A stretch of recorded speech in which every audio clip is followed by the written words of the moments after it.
तर माजी गृहमंत्री अनिल देशमुखांच्या घरी सीबीआयचा छापा पडल्यानंतर शिवसेना खासदार संजय राऊत यांनी प्रतिक्रिया दिली आहे। कायद्यापेक्षा कुणीही मोठं नाही आणि हायकोर्टाच्या सीबीआयला काही सूचना असतील असंही राऊत म्हणालेत। त्याचबरोबर देशातील परिस्थिती पाहता सीबीआय ईडी यांनी तपास काही दिवसांसाठी थांबवायला हवा असंही संजय राऊत म्हणाले।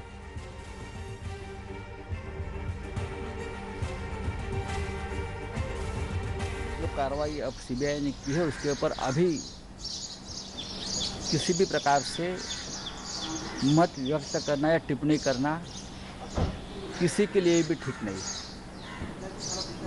मेरे हिसाब से अनिल देशमुख जी ने अपनी सफाई सीबीआई के सामने पहले ही दी।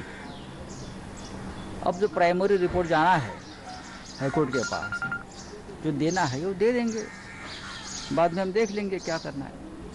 लेकिन अभी तो मुझे लगता है सीबीआई अपना काम कर रही, हाईकोर्ट ने अपना काम किया है और महाविकास आघाड़ी भी अपना काम कर रही है। तो सामना अग्रलेख में आपने लिखा है कि सुप्रीम कोर्ट ने देरी से संज्ञान दिया, जिस तरह से कुंभ मेला हो गया और पश्चिम बंगाल में इलेक्शन हुए, तो इस तरह से स्थिति नहीं होती देश में। बहुत सी ऐसी बातें हैं इस देश में अब जो चल रही है, और जो एजेंसी है सेंट्रल, चाहे सर्वोच्च न्यायालय हो, चाहे केंद्र सरकार हो, चाहे प्रधानमंत्री जी हो, चाहे और कोई हो, जिस तरह का माहौल देश में बना है,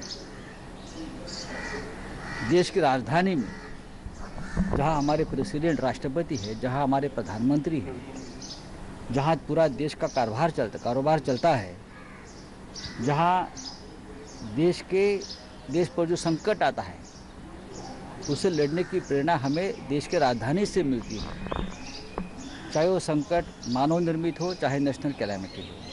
सर, लेकिन जिस तरह से कोरोना के बारे में जो अराजकता फैली है पूरे देश में, उसे नरक नहीं कहे तो क्या कहे। सिर्फ गंगाराम अस्पताल में 24 घंटे में ऑक्सीजन का दबाव कम होने से 25 लोग मारे जाते हैं। और भी बहुत सी बातें हैं, लोगों को बेड नहीं है, लोगों को ऑक्सीजन नहीं है, लोगों को वेंटिलेटर्स नहीं है। ये स्थिति को ही हम नरक बोलते हैं। इसलिए तो हमने कहा कि देश की जनता नरक यातना भुगत रही है।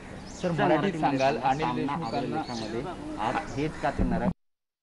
हमें जानकारी नहीं क्या कोर्ट के सामने प्राथमिक जानकारी बताई गई, क्या कोर्ट ने एफआईआर लॉन्च करने का निर्णय दिया है या आदेश दिया है, इसकी जानकारी हमारे पास नहीं है। लेकिन ये बात सच है कि देश में कानून से बड़ा कोई नहीं। अनिल देशमुख जी पहले भी इंक्वायरी में सहयोग कर रहे थे। किसी एजेंसी को कोई संदेह होगा, निश्चित रूप से जांच कर सकती है, छापेमारी कर सकती है, एफआईआर भी दर्ज कर सकती है। लेकिन जिस तरह से पूरा मामला बनाया गया, पहले दिन से पूरी तरह से राजनीति से प्रेरित है। सीबीआयकडे तपास वर्ग झाल्यानंतर कोणताही पुरावा नसताना अशा प्रकारची चौकशी करणं म्हणजे भारतीय जनता पक्षाने जे विरोधी पक्षांचे लोक आहेत त्यांना बदनाम करण्यासाठी एक कटकारस्थान केलेलं आहे, सरकार अस्थिर करण्याचा प्रयत्न आहे, हा कदापि यशस्वी होणार नाही। एनआयकडे तपास देऊन किती महिना होऊन गेला तरी सुद्धा त्याचा तपास लागत नाही। वाजे यांचं नाव मुख्य आरोपी म्हणून त्याच्यामध्ये आलं, त्यांची पोलीस कस्टडी संपली, आता त्याला न्यायालयीन कोठडी मिळाली, तरी सुद्धा कशासाठी ठेवले अजून बाहेर येत नाही। आणि म्हणून वाजे आणि परमवीर सिंगाचा अंगुली निर्देश प्रसार माध्यमांनी केल्यानंतर यातून सुटण्यासाठी आणि माफीचा साक्षीदार होण्यासाठी हे केलेलं भारतीय जनता पक्षाने परमवीर सिंगांनी हे कटकारस्थान आहे। त्यामुळे दूध का दूध आणि पाणी का पाणी होईल आणि अनिल देशमुख हे निर्दोष सिद्ध होतील। ही सगळी कायदेशीर कारवाई आहे। हायकोर्टाच्या आदेशाप्रमाणे सीबीआयने इन्क्वायरी सुरू केली, सीबीआयने एफआयआर दाखल केला। जे काही इन्क्वायरीतून निष्पन्न होईल त्या आधारे कारवाई होईल।